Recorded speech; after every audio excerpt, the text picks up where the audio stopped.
Patagonia, a land of endless horizons, scoured by wind and time.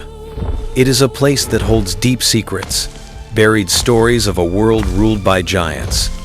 For a generation, this was the undisputed kingdom of one such giant, a king known to the world as Argentinosaurus. Its name alone speaks of its scale, a creature that existed at the very limit of what is possible for life on land. For years, it was the ultimate superlative, the final word in the story of dinosaur size. This simple, powerful idea that there was one single champion became a legend, a fixed point in our understanding of the prehistoric world. But in science, even the most powerful legends must eventually be tested by evidence.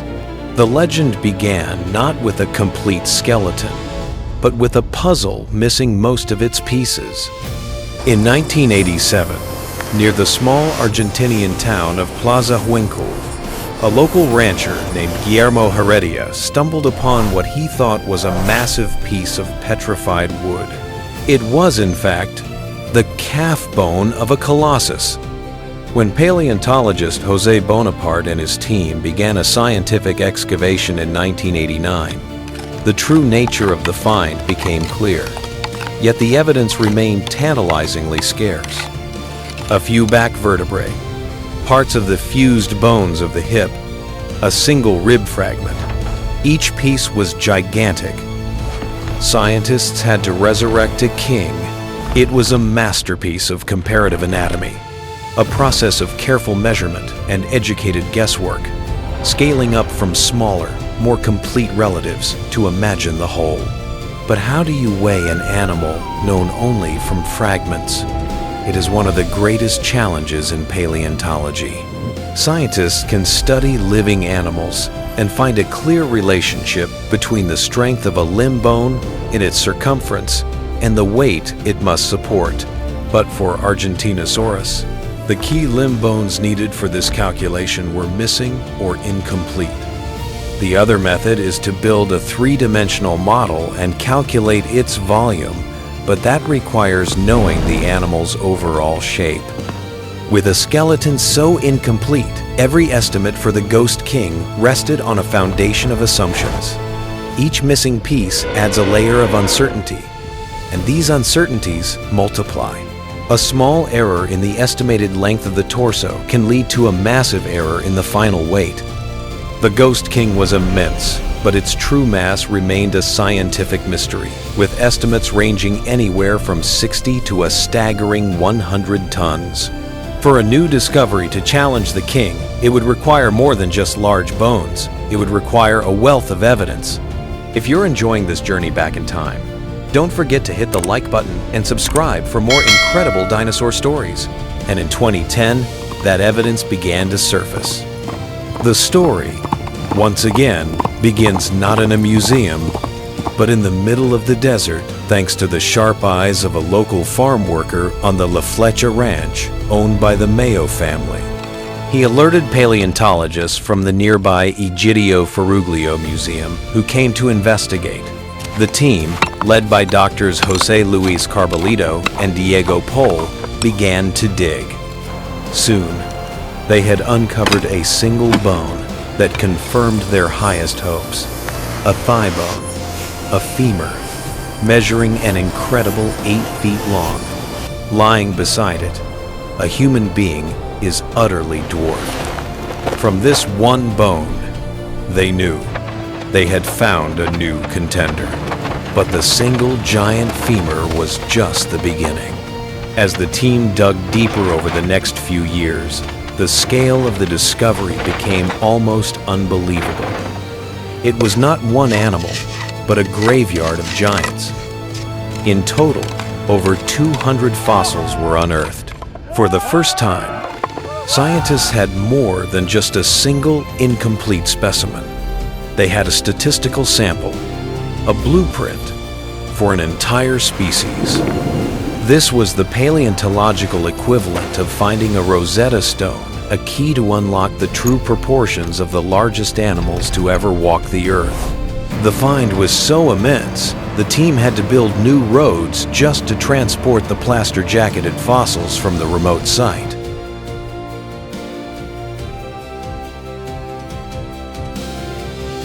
To understand how this fossil treasure was created, we must travel back 101 million years to the late Cretaceous period.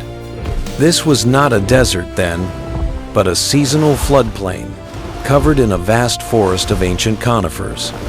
It was a place of abundance that drew the Titans to feed and drink, but the very rivers that gave life could also bring death.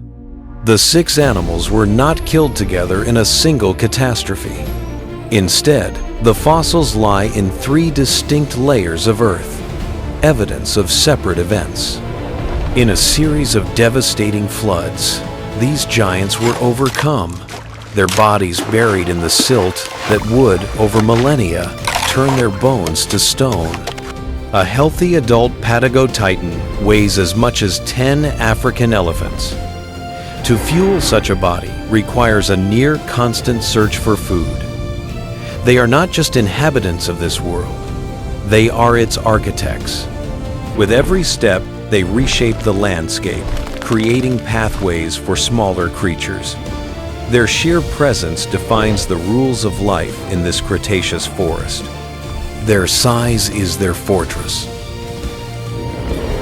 But this size is only possible because of a remarkable adaptation hidden within. Their bones, though massive, are not solid. They are filled with numerous small air sacs, making them incredibly light for their size. This pneumatic skeleton, more like a bird's than a typical reptile's, was the key to unlocking gigantism on a scale the world had never seen before. Here, the tale of the 2 titans comes to a head. On one side, the Ghost King, Argentinosaurus, represented by a handful of colossal vertebrae. When the bones are compared directly, a complex picture emerges. The king's vertebrae are indeed longer and, in some cases, wider. In the science of weighing giants, a single extraordinary bone is powerful, but a complete data set is decisive. With this unprecedented collection of bones, scientists could employ technology unimaginable when the Ghost King was found. Each fossil was painstakingly scanned with lasers, creating a perfect digital copy. From this data, a virtual skeleton was assembled, precise to the millimeter. This digital blueprint became the foundation for a new level of scientific analysis. It allowed researchers to calculate the animal's weight with far greater confidence and provided the exact dimensions needed to bring the Titan back to life for the public. The result of all this work is a breathtaking spectacle. In museums in New York and Chicago, the Titan takes its place. At 122 feet long, it barely fits inside the gallery, its head grazing the 9-foot-high ceilings. In 2017, it is officially given its name, Patagotitan mayorum, the Titan from Patagonia, honoring the region and the Mayo family on whose land it was found. The headlines are written, "The world has a new champion." Based on the most complete evidence ever found for a giant dinosaur, Patagotitan is crowned the largest land animal of all time. The world has a new champion.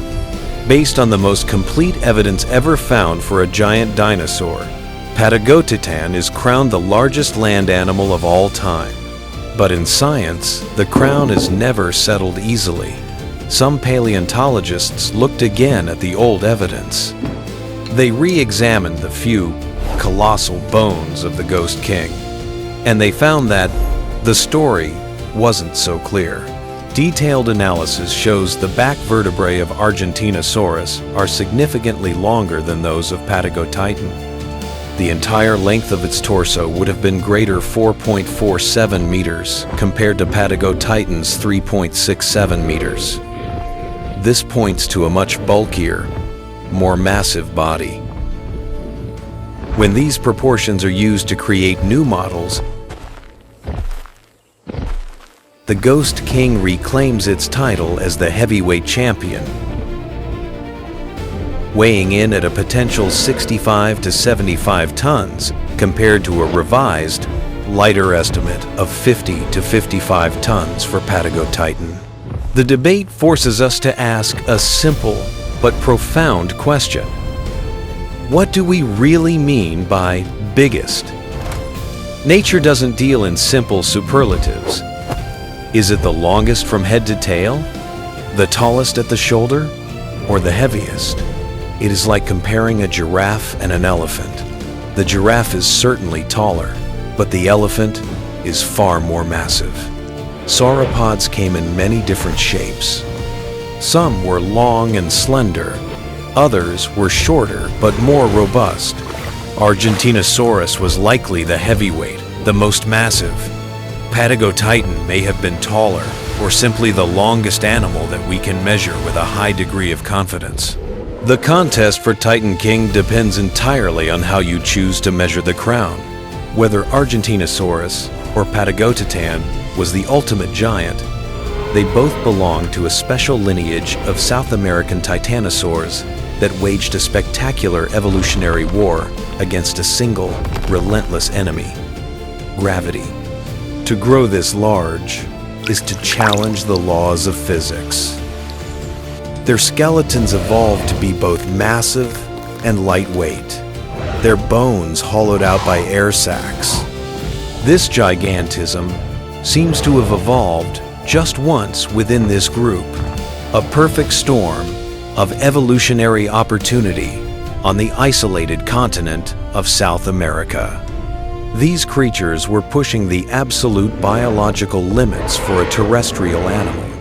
They were, perhaps, the largest animals the Earth could possibly create. The story of these titans is written in stone,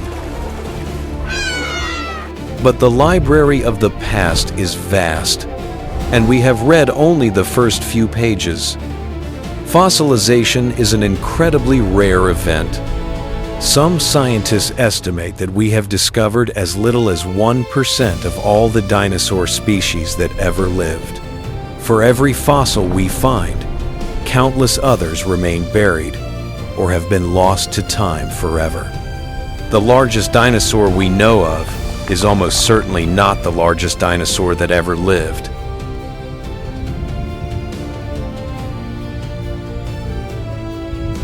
The true king may still be out there, waiting to be discovered, and the search never ends. Even now, new, unnamed giants are being unearthed in Patagonia, promising to rewrite the story once again. So, who was the real Titan King? Perhaps the answer is that there were two. One, a king of shadows, a ghost we know from tantalizing clues that hint at a scale almost beyond imagining. The other, a king of evidence, a giant brought into the light by a wealth of proof, giving us our clearest picture of life at its most extreme. One pushes us to question, the other allows us to understand. Their shared story reveals a profound truth, that science is not a destination, but a journey.